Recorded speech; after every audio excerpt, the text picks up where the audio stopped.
Syekh Ibn Atta ingin menjelaskan bahawa membicarakan tentang hak-hak yang ada pada waktu dan juga hak waktu itu sendiri.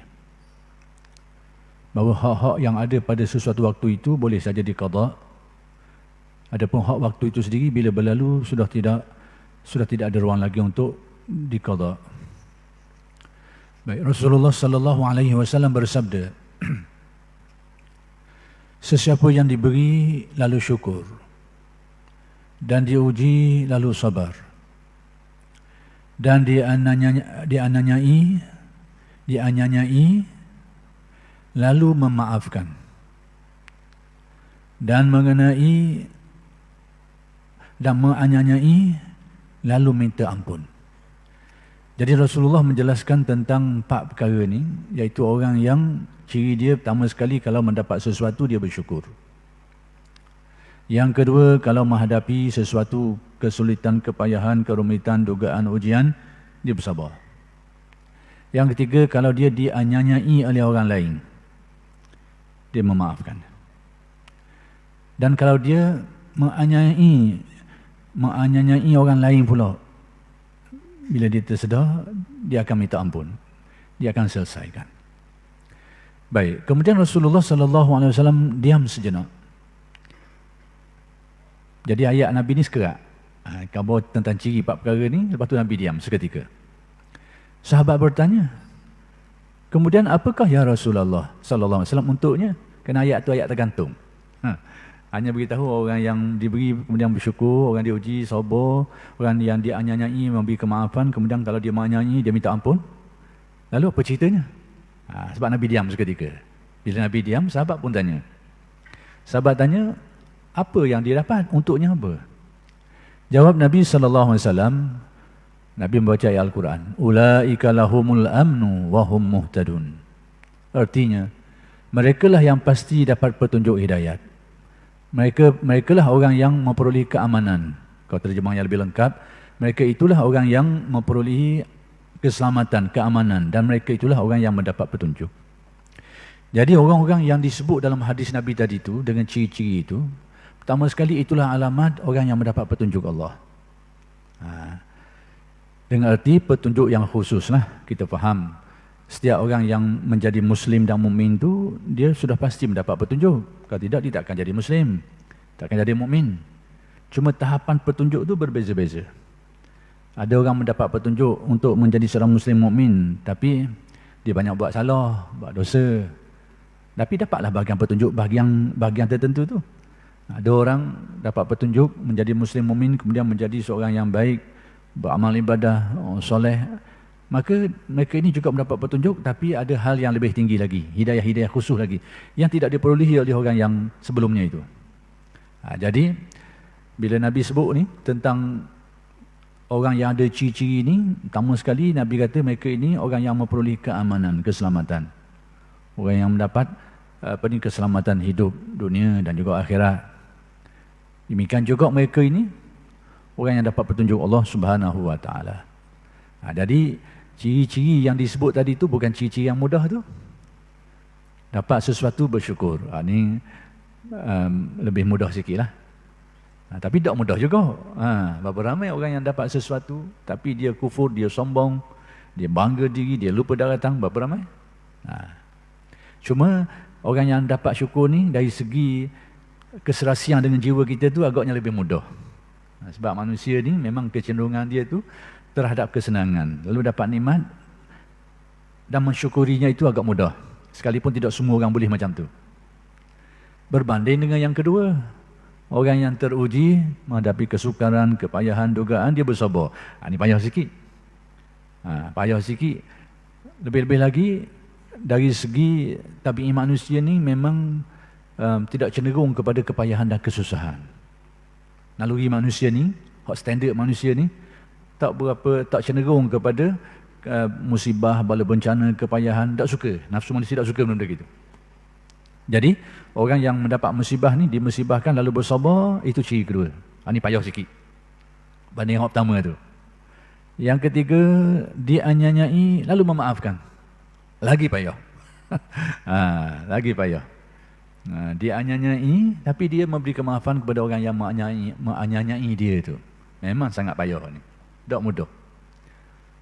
Kalau ada pun jangan jarang sangatlah. Kebanyakan kita paling tidak balas pun tak apa dah. Balas pun tak apa dah. Hak banyaknya biar berganda lagi. Berganda lagi. Hak banyaknya gitu. Jarang memberi kemaafan. Sebab tu Aulia ni orang yang Allah Ta'ala kurniakan kepada mereka jiwa yang murni. Li salamati sudurihim, menurut apa yang diriwayatkan. Salamah sudurihim ini, jiwa mereka ni selamat, bersih. Bersih daripada sifat-sifat yang buruk, akhlak-akhlak yang buruk. Itulah antara nilai-nilai kewalian yang paling penting untuk kita usahakan. Kalau kita nak tengok kepada ciri-ciri kewalian ni, kita boleh tengok dari banyak arah, banyak sudut. Ulama-ulama tasawuf pun ada mengarang kitab-kitab menjelaskan tentang kewalian dan ciri-ciri ni. Banyaklah. Dari aspek ibadahnya, dari aspek makrifatnya, dari aspek-aspek lain lagi, banyak sudut yang boleh dilihat tentang kewalian ni. Tapi antara sudut yang paling penting tentang kewalian itu adalah sudut salamati sudur. Orang yang Allah Ta'ala bersihkan hatinya daripada sifat-sifat yang buruk, sifat-sifat takabur, sifat riak, ujub, sifat-sifat hasad, dengki, sifat amarah, sifat bermusuhan, berbencian, balas dendam, macam-macam. Itu semua sifat-sifat yang berat. Maka awliya, Allah Ta'ala bersihkan qalbunya daripada sifat-sifat yang demikian itu. Jadi jangan mudah-mudahlah orang nak mengaku tu wali. Jangan mudah-mudah. Mengaku tak wali, dan cokek sikit melompat. Melompat berudung kadang lalu. Merah muka selalu. Jangan mudah-mudah orang nak mengaku jadi tak wali. Mengaku boleh, tapi kena lalu kot ni tak lulu. Tak lulu. Tengok boleh kepada dalil-dalil ni tak lulu sekarang. Itu yang perlu kita tengok. Baik. Jadi sebab itu Allah Ta'ala bersih. Pernah satu ketika Nabi bersama dengan sekumpulan para sahabat. Nabi beritahu tentang kelebihan seseorang. Yang orang tu tak ada situ. Cuma Nabi beritahu nanti akan datang seseorang yang Nabi sifatkan sebagai suatu sifat yang sangat mulia, sangat baik. Tiba-tiba orang tu mari. Dalam perhimpunan Nabi ni. Mari. Jadi sahabat-sahabat ni bila tahu cerita ni, tanyalah orang ni. Yang Nabi sebut kelebihan dia ni. Secara detailnya saya terlupa, spesifiknya kelebihan orang ini saya terlupa, saya takut saya silap, saya berbicara umumnya lah. Jadi bila Nabi beritahu tentang seseorang ni yang ada kelebihan tertentu ni, jadi sahabat-sahabat ni orang yang berlumba-lumba nak cari kebaikan, itu sahabat. Fastabiqul khairat itu memang ciri sahabat. Berlumba-lumba nak cari kebaikan. Kita berlumba-lumba nak peteh orang. Kita hari ni.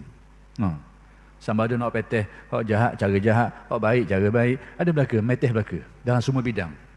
Hari ni, zaman hari ni. Jadi berlumba-lumba meteh ni, itu hari ni jadi satu trend dah hari ni. Orang dulu berlumba-lumba nak buat kebajikan. Fastabiqul khairat. Kita tengok orang buat baik, kita cuba nak buat baik kok. Biar dia buat baik, kita buat baik. Ni bila kita tengok kita tak boleh buat, orang boleh buat, nak pergi peteh dia pula. Macam-macam gagang semua hari ni. Pelik-pelik sungguh lah. Na'udzubillahi min zalik. Mudah-mudahan Allah lindung jaga kita daripada sifat-sifat buruk seperti ini.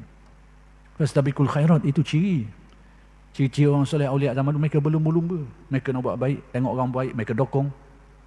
Tengok orang ni buat baik, mereka senang hati dan mereka cuba nak ikut. Itu fastabiqul khairat. Tak ada.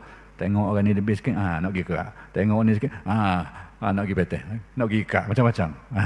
Dalam hal-hal kebaikan. Kerana mereka belum melakukan kebaikan. Itu ciri fastabiqul khairat. Jadi kita dapat lihat ciri ni pada kisah ni. Bila ada sahabat-sahabat tu, bila ada sahabat-sahabat yang Nabi cerita tentang seorang tu, sahabat ni dengar, jadi mari orang tu, mereka ni tanya. Kenapa? Kerana ada ciri fastabiqul khairat ni, nak tahu kebaikan, apa benda kebaikan yang ada padamu sehingga mendapat kelebihan ni. Nak tahu. Bukan nak kurung dia. Bukan cari nak seret, nak kurung. Nak lenyapkan dia, tidak. Tapi nak tahu apa rahsia kelebihanmu ni. Kerana kita nak tiru juga. Mereka belum berlumba dalam hal-hal kebaikan. Apa kelebihan? Jadi sahabat ni bila ditanya begitu, dia kata tak ada benda hal-hal yang dirasakan lebih daripada orang yang dia buat. Dia rasa tak ada benda. Hal-hal yang dia rasakan dia ni agak lebih daripada orang. apa yang dia buat. Cuma dia kata, aku tidak menyimpang perasaan permusuhan dengan sesiapa pun. Rupanya balik kepada li salamati sudurihim. Kerana bersih kalbu mereka ini daripada sifat-sifat yang buruk. Antaranya sifat salamah sudurihim ni, antaranya banyaklah sifat-sifat mazmumah ni. Maka dalam kisah tadi tu, iaitu dia tidak menyimpang apa-apa permusuhan kebencian pun terhadap orang lain. Itu kelebihan dia. Jadi sekarang ni dianyanyai memaafkan memang tidak mudah. Bahaya. Kalau ada orang ni kita rasa adalah ciri-ciri kesolehan, kalau tidak kewalian pun. Adalah ciri-ciri dia. Kesolehan atau ketakwaan yang tinggi, yang agak apa ni? Taraf ketakwaan yang agak khusyuk. Iaitu orang yang ada sifat dianyanyai, dia buat uduh, dizalimi, tapi membiarkan, tidak membalasnya, memberikan kemaafan. Tapi kalau dia salah buat orang, nyanyi melibatkan orang, teranyanya sama dia sengaja ke dan kerana dia lupa ataupun tidak sengaja ke, dia akan diselesaikan, dia akan minta maaf dan sebagainya.